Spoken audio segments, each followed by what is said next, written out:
Right, okay, welcome back to another video on the channel. Today, we've got more Enzo Maresca stuff. It's coming close now. As we'll get into a second, it's been given the here we go for Fabrizio, so, announcement could be, it's expected to be by the end of this week, and it's Wednesday, so I think, obviously, we will be getting Enzo Maresca as the next manager. That's pretty much known now. So today I want to go through the news, what the contract's looking like, stuff like that. I want to go his background, his time as a player and as manager, and then we're going to talk a bit more tactically, sort of a little tactical insight to what we could maybe play like next season, it's still next season, isn't it? So yeah, that's what today's video is going to be. Talking about Enzo Maresca, our new manager. Let's get into it. So as I said, it's got the here we go from Fabrizio. The contract is until 2029 with a 1-year extension option, so a 5-year contract plus 1 year possible. We will pay Leicester around 8.5 million for Enzo and a further fee for all the coaching staff. And the expected staff to be brung from Leicester to us is going to be Willy Caballero, welcome back, as he'll be the assistant coach. Danny Walker, who I think he was with Enzo at Man City, he'll be the other assistant coach. There's Michel de Bernardin, goalkeeper coach, Marcos Alvarez, fitness coach, and Javier Molina Caballero, who's the analyst. So we don't really know, I don't really know a massive amount about any of them. So I think I know Danny Walker's at City. Obviously we know Willy Caballero had a good few years at the club as backup goalkeeper. Might see Willy Caballero back and get a good welcome back to the bridge.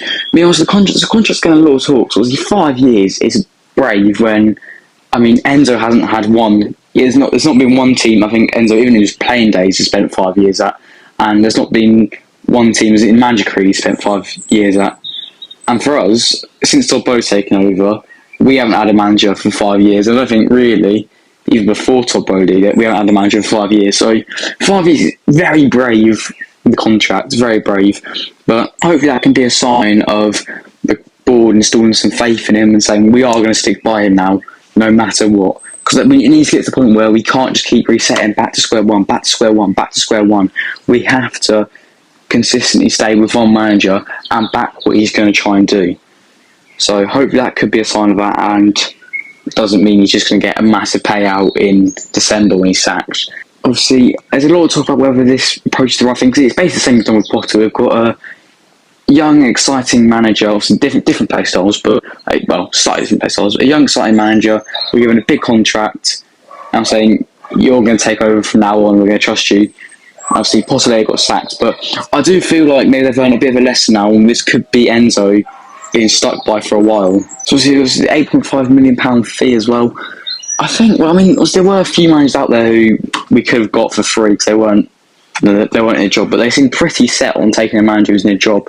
You look at every name linked to us, all of them were in a job. So I feel like no matter what we had to pay a fee, I think the fee's not too bad compared to some of the other managers they were looking at. I think the Zerbi's was definitely higher. So yeah, it's not too bad. If this is the set on the man they want, then fine, pay the fee, I guess. As I said, you're installing a lot of faith in him. You're paying for him and you're giving him a big contract. This has to be them installing faith in him and saying, we are going to back you.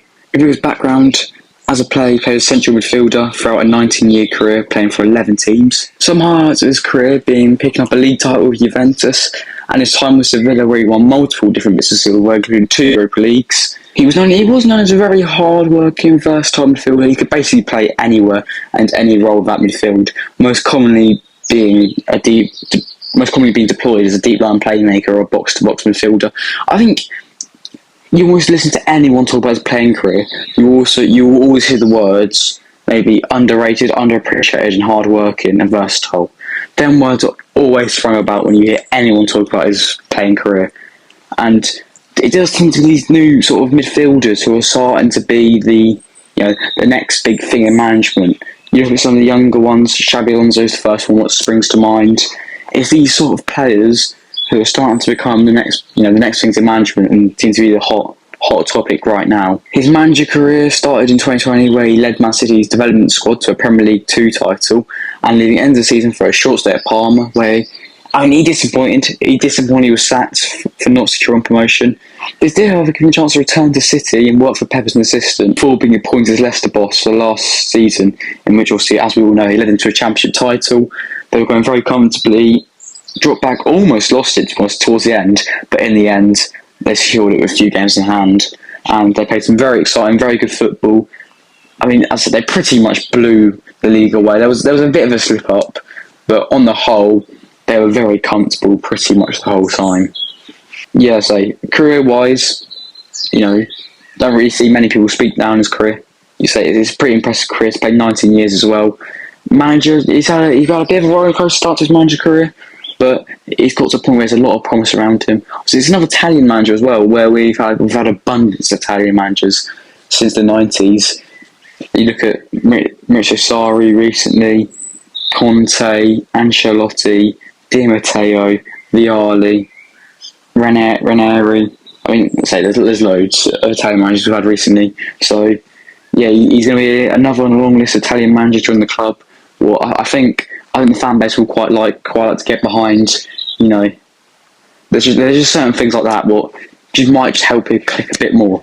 You know, sort of the familiarity of him possibly. So to speak tactically, the reports the players feel like his system will suit a lot of them. What's great if true, and actually you do look at his system and you can actually do see how a lot of our players can fit in. So straight away that bit of warmth that, you know, the players do feel like they could work with this manager. So Maresca tends to like to line up with a 4-3-3, which then converts to a 3-2-4-1 when on the ball. Normally one of the fullbacks converting like Cucurella did towards the end of the season. And what a player like James or even Chalobah could do, probably. I think James especially can definitely play that inverted fullback role. I mean, it was at Wigan he played midfield for, and he excelled there for them. So, yeah, I think James could definitely play that role. I think Chalobah could. If we keep Chalobah, I mean, I think he could probably make that step up into midfield if needed. If maybe Gus and James aren't available or Cucurella's playing left hand side, I think Chalobah could definitely do that on the right hand side. We've also got Gusto and Chilwell as well. But we haven't really seen their ability to invert there much more. I think attacking overlapping. I think Gusto could do it. We're not so sure on Chilwell yet. We'll have to wait and see. But so the fullbacks could be a very big part of his system, having to invert and even overlap at times to help the attack build out from the back. We also know that he pushes very heavy principles like possession-based football, trying to create an overload on one side for switching to the other where there's an attacker in an isolated position. And also heavy pressure after losing the ball is something he's very keen on. And his philosophy, he will stand by his philosophy, he's very protective over it.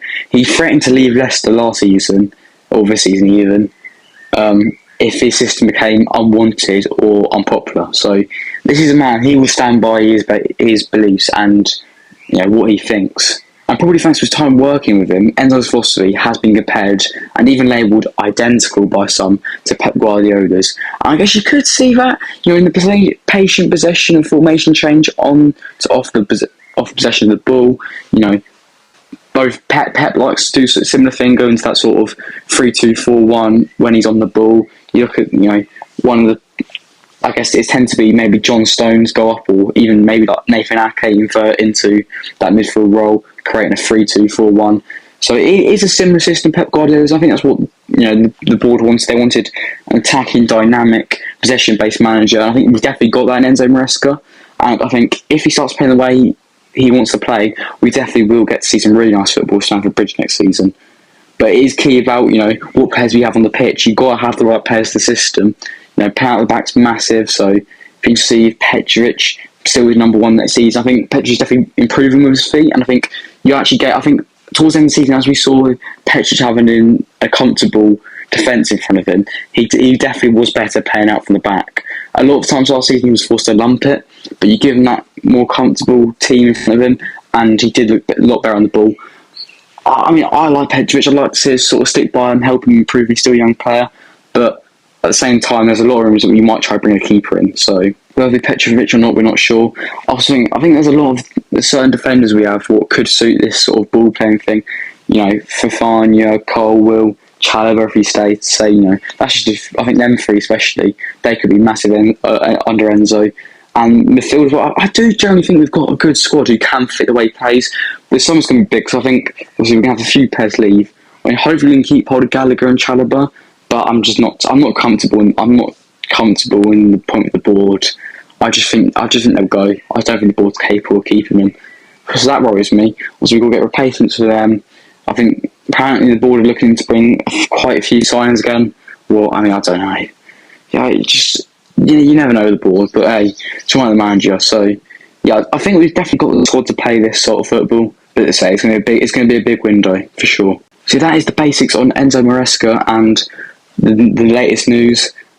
I think, as I said, I think we've got to expect the announcement sometime this week. We're not sure exactly when, but sometime this week. But yeah, thanks for watching. See ya.